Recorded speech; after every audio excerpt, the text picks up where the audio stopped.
Bonjour à tous, c'est Isabelle, bienvenue sur ma chaîne. On se retrouve aujourd'hui pour ma vidéo sur mes dernières lectures du mois de juin.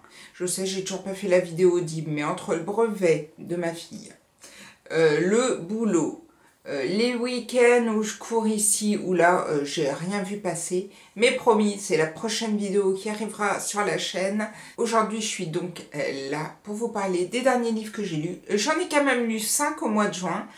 Plutôt de belles lectures, donc j'avais hâte de vous en parler. Le premier livre que j'ai lu, c'est 5 cartes brûlées de Sophie Loubière, paru chez Fleuve Noir. On est ici avec le personnage de Laurence. Laurence est une jeune fille. Elle vit avec sa mère et son frère Thierry. Mais ce frère Thierry prend un malin plaisir à la harceler, à l'humilier, à lui rappeler qu'elle est grosse, qu'elle est ci, qu'elle est ça. On va donc suivre l'enfance de Laurence et après le début de sa vie adulte où elle va vouloir essayer de s'en sortir et j'en dirai pas plus, mais elle va vraiment vouloir prendre sa vie en main. Est-ce qu'elle va réussir ou pas? N'hésitez pas à lire le bouquin. Moi franchement, j'ai commencé le livre, je me suis dit waouh, vraiment j'adorais malgré l'horreur que ça peut être pour cette jeune fille. J'étais vraiment prise dans l'histoire. Je me suis dit, ça va me plaire, ça va me plaire. Ça me plaisait énormément. Je continuais, je l'ai lu quand même assez vite. J'ai vraiment eu beaucoup d'empathie pour le personnage de Laurence. Et je trouvais cette petite terreur de Thierry, je ne pouvais pas l'encadrer, comme beaucoup de monde, je pense. Et j'ai vraiment adoré le roman. Alors, après, il y a des petites choses qui m'ont déçue. Il y a des choses qui m'ont plu, ce qui fait que j'ai quand même réussi à me rattraper à certaines choses, des choses que j'ai pas vu venir, mais dans l'ensemble, ça reste quand même une belle lecture. On est loin du coup de cœur, mais bon, j'ai quand même apprécié ce livre. Et si vous tombez dessus ou si vous l'avez lu, n'hésitez pas à me dire ce que vous en avez pensé. Ensuite, je le lance. Ensuite, j'ai décidé, puisqu'il m'est tombé entre les mains, de lire le dernier livre de Sonia Delzongle, Thanatea. C'est paru, oh bah tiens, c'est paru aussi chez Fleuve Noir. Alors Sonia Delzongle, comment vous dire que tous les livres que j'ai lus d'elle, je ne les ai pas aimés. Alors je n'ai lu que certains livres de la série Anna Baxter. Je ne sais pas pourquoi, je me suis focalisée sur cette série, alors que j'avais détesté, mais alors quand je dis détesté, c'est au plus haut point Dust, mais ce livre, mais je peux pas. Franchement, c'est un des pires livres que j'ai lus. Je sais que beaucoup de gens l'ont beaucoup aimé, mais alors moi non quoi. Et ensuite j'ai lu plusieurs autres livres justement de cette série, je me rappelle même pas les titres pour vous dire. Et après j'ai arrêté de lire parce que j'accrochais pas au personnage, parce que je n'accrochais pas à l'écriture de l'auteur et vraiment, j'avais plus envie de lire des Sonia Delzongle. Et pourtant, à chaque fois que j'allais à un salon du livre et que je la voyais ou que je l'écoutais parler, je me disais, mais elle est super cette nana. Franchement, ça me donnait envie de lire, mais bon, en même temps, faut pas pousser non plus. À chaque fois que j'essayais d'en lire un, c'était pas terrible et ça me donnait pas envie de continuer. Et à chaque fois, je l'ai prêté à des gens à la médiathèque. J'ai eu des avis très bons, mais alors j'ai des gens qui m'ont dit oh non, ça m'a pas plu du tout, donc forcément, ça m'a pas donné envie de le lire non plus. C'est bien que je suis tombée sur celui-ci, un lecteur qui me le rend et qui me dit ça m'a pas plu du tout. Ah, bon, je dis qu'est-ce que je fais? Et en même temps, j'avais envie de le lire. Donc je me suis plongée dedans et alléluia, j'ai adoré moi ce roman qui est très mal noté, enfin très mal noté, qui est noté plutôt moyen. Quand on regarde Babelio, je suis peut-être une des seules finalement à l'avoir aimé. Dans ce livre, on suit 3 personnages, 3 femmes, 2 qui sont toujours flics, plus une qui est une ex-flic, mais qui a subi quand même des choses dans sa vie. Et cette femme a décidé de rejoindre une île où on lui a proposé un job. Une île qui s'appelle justement Thanatea. Et cette île, regroupe en fait une organisation qui tourne autour de la mort, des pompes funèbres, donc quelque chose de très très gai. Et on va suivre ce qui se passe dans la vie de cette fille qui s'appelle Esther, ce qui va se passer sur cette île, toutes ces choses un peu bizarres qui vont s'y passer. Et en même temps, on va suivre ces deux amies qui, elles, sont restées, je ne sais plus si c'est en Suisse ou en France, mais bon, quelque part dans les Alpes. Et on va suivre ces trois personnages. Et j'ai vraiment bien aimé, moi, ce roman. Je ne veux pas vous en dire plus, parce que moi, quand je suis rentrée dedans, je n'y connaissais rien. Et j'ai beaucoup aimé tout ce qui tournait justement autour de la mort, les pompes funèbres, cette île un peu bizarre. Alors, c'est un petit peu tiré par les cheveux, il y a des trucs, tu te dis, oh, mais en même temps, franchement, dans la globalité du livre, j'ai trouvé ça intéressant. Je me suis attachée au personnage et j'ai eu envie de tourner les pages pour arriver à la fin. Donc n'hésitez pas vous à me dire ce que vous en avez pensé. Vous êtes peut-être fan de Sonia Delzong et du coup vous avez été déçu par celui-ci. Mais moi, vu que je n'aime pas du tout, pour l'instant c'est le meilleur que j'ai lu de l'auteur. N'hésitez pas vous à me dire votre préférence et quel livre vous recommanderiez à quelqu'un qui souhaite lire du Sonia Delzong. Ne me dites pas Dust puisque j'ai pas aimé du tout, mais il y a peut-être d'autres livres de cette autrice auxquels je n'ai pas pensé, que j'ai peut-être vu passer et que je n'ai pas lu, justement par ce côté négatif que j'avais en tête. Donc n'hésitez pas à me le dire, mais moi celui-ci m'a beaucoup plu. On va passer au coup de cœur de cette vidéo. J'ai adoré ce roman. Et c'est souvent le cas avec cette autrice. Mais alors là, j'ai adoré Sous le soleil de Soledad de Laurence Perrin. C'est paru chez Calman Levy. Et déjà, cette couverture... Hop, je vais vous montrer qui sort. Cette couverture magnifique qui fait tellement estival avec cette femme derrière un petit peu coupée. Sublime bouquin, j'ai vraiment adoré, mais de toute façon j'aime souvent les livres de Laurence Perrin et je dois dire que celui-ci est peut-être un de mes préférés. On est ici avec le personnage de Cassie, mais Cassie on l'appelle plus Mama Cass. Elle vit en Floride et elle gère un parc animalier où elle côtoie, c'est dans les Everglades, donc vous avez des alligators, tous ces genres d'animaux que l'on peut trouver dans cette zone de l'Amérique.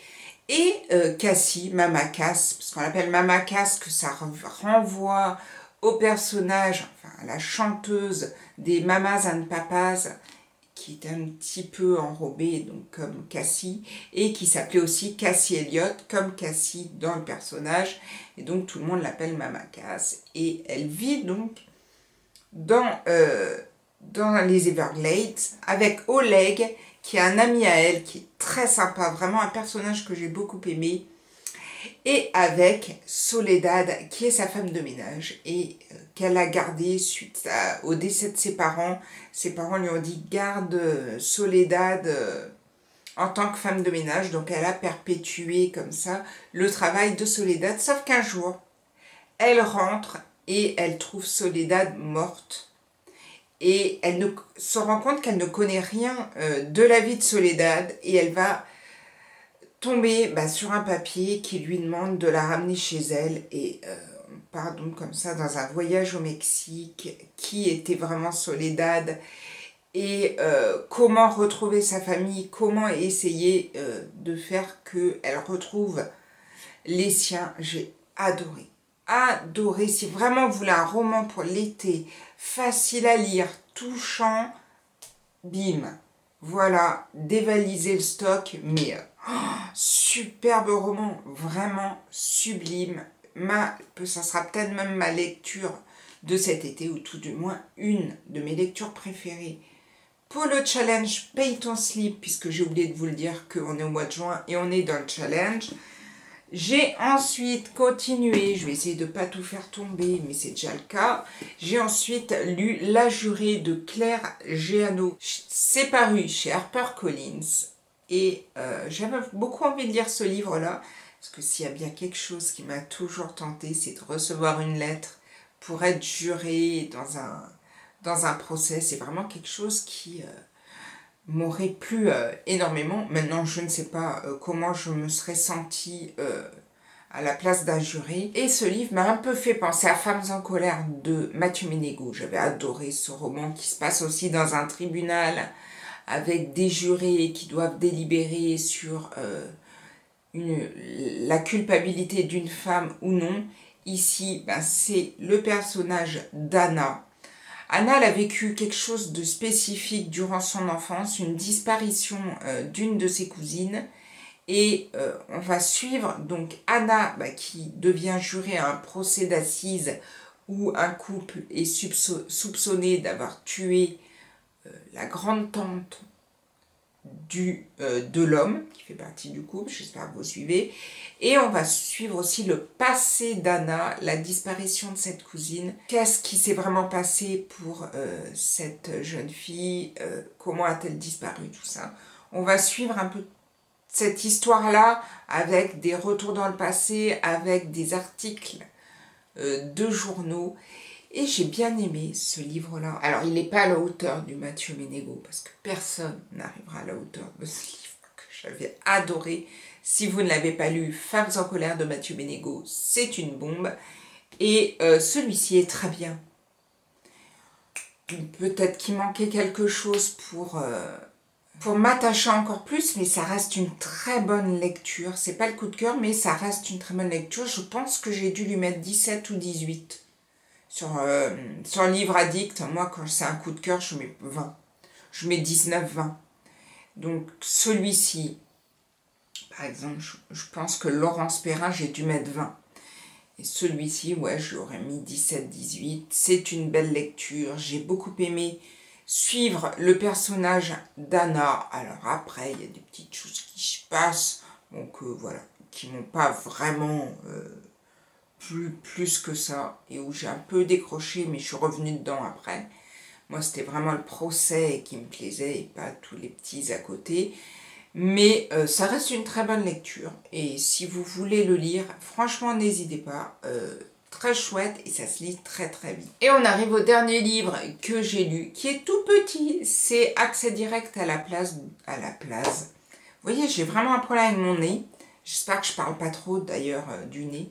C'est À la plage de Jean-Philippe Blondel. C'est paru aux éditions Finitude.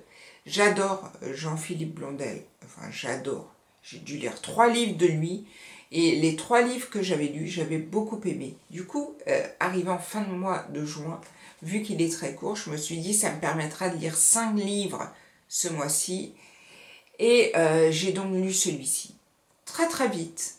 On commence en fait à Cap-Breton dans les Landes, 1972. On va suivre des personnages qui sont là en vacances et qui vont donc profiter de la plage, raconter un petit peu ce qui se passe dans leur vie. Et on va passer sur en fait 40 ans de plage où on retrouve des personnages à différents endroits en France près de la plage. Et on va donc suivre comme ça ces personnages qui au final vont se regrouper, vont tous goupiller. Parce que moi au départ, je commence donc Cap-Breton 1972. Je crois que on suit 4 ou 5 personnages. D'accord. On arrive ensuite, je crois que c'est hier. Voilà. On arrive ensuite à hier, 1982. Et je me dis, on va retrouver les mêmes personnages à hier. Que nenni! C'est d'autres personnages. Je me dis, mais pourquoi? Alors, il y a quand même des noms de famille qui reviennent. Donc, on essaye de se repérer par rapport aux 10 ans d'avant. Tel personnage, quel lien, machin, parce que je doute bien qu'ils ont un lien. Hop, ensuite, on passe, c'est Perros-Guirec, 1992. Et on termine à Arromanches, 2002, si je ne me trompe pas. Ça doit être ça. C'est bien ça. Et on va donc suivre à chaque partie de chapitre des personnages qui ont vécu leurs vacances à cet endroit-là, près de la plage. Et on ne comprend pas vraiment. Moi, au départ, je me suis dit, qu'est-ce que c'est que ce bordel? Et au final, tout se goupille à la toute fin. Et on se dit, mais comment ça a pu se passer, sauf qu'à la toute fin, vous avez quelque chose qui s'appelle document joint. Et document joint permet de tout comprendre. C'est-à-dire que tout ce qu'on n'avait pas compris avant, on a ce document joint. Donc dans le document joint, on a des lettres, des articles de journaux, une nouvelle lettre écrite à la main, des entretiens entre plusieurs personnes. Et tout ça, quand je suis arrivée, j'ai fait « Ah, mais ouais, ok ». J'ai bien aimé ce livre, mais pour moi, faire tout un livre où c'est un peu le bordel, où je ne me retrouve pas dans les personnages, j'ai eu du mal à le lire. Je l'ai lu très vite, mais c'est vrai que j'avais du mal à me repérer avec les personnages, avec les années, parce qu'on saute 10 ans à chaque fois. Donc on se disait, attends, là, lui, il avait quel âge quand il était dans les Landes? Sauf que lui, après, il disparaît, mais 10 ans après, ce personnage-là aurait eu quel âge? Vous voyez, il y a quand même une petite gymnastique à faire. Comme on ne retrouve pas le personnage, mais qu'on retrouve une autre correspondance avec un autre personnage, on nage un peu, même si on a les réponses à la fin. Moi aussi, j'ai eu un accès direct à la plage et j'ai bien nagé durant tout le livre pour arriver à la fin. Mais ça valait le coup, ça se lit vite, c'est agréable, c'est une lecture pour l'été. Et si vous tombez dessus, n'hésitez pas à le lire. Et j'en ai fini avec tous les livres, 5 livres, que j'ai lus durant cette période de juin. Donc, je dois lire 24 livres. Avant fin août, j'en ai lu 5, ce qui fait que, attention, sous vos yeux ébahis, je vais faire un calcul mental, il me reste 19 livres à lire en 2 mois. Alors, je dirais pas que c'est impossible, puisqu'il me semble que l'année dernière, il devait me rester à peu près le même, peut-être un peu moins, mais je sais que j'avais lu, tout du moins au mois de juillet, il me semble que j'avais bien lu 10 livres, et il devait me rester 7 ou 8 livres l'année dernière, donc bon. Tout reste possible, surtout dans ma pile à lire, j'ai quand même des livres qui sont aussi plutôt... Bon, il y a des gros pavés, mais il y a des livres qui restent assez petits. En tout cas, pour ce mois de juin, qu'est-ce qu'on doit en retenir? On doit en retenir que si vous avez une lecture à faire cet été, c'est le livre de Laurence Perrin, Sous le soleil de Soledad, qui est magique. Franchement, magique. Vous pouvez aussi lire La Jurée ou un bon thriller, le dernier, Sonia Delzongle. Jamais j'aurais pensé vous dire ça. Et puis après, il reste 2 livres qui sont très corrects et qui sont assez faciles à lire. Les 5 cartes brûlées avec Laurence ou L'accès direct à la plage avec une multitude de personnages qui vont en vacances près de la mer et qui ont plein de choses à vous dire. Voilà, j'en ai fini avec ce point livresque de mes lectures du mois de juin. Vivement cet été, c'est vrai que souvent l'été j'ai tendance à lire beaucoup plus. J'espère avoir au moins lu 10 livres à la fin du mois de juillet, parce que sinon c'est clair que j'y arriverai pas. Si je lis pas 10 livres, étant donné que en août, je pars du 12 au 27 août, et qu'en vacances, si je lis 3 livres, c'est vraiment le maximum. En général, je lis 1 livre et demi à 2 livres. Donc, si je ne me lance pas sur le mois de juillet à fond, ça va être difficile.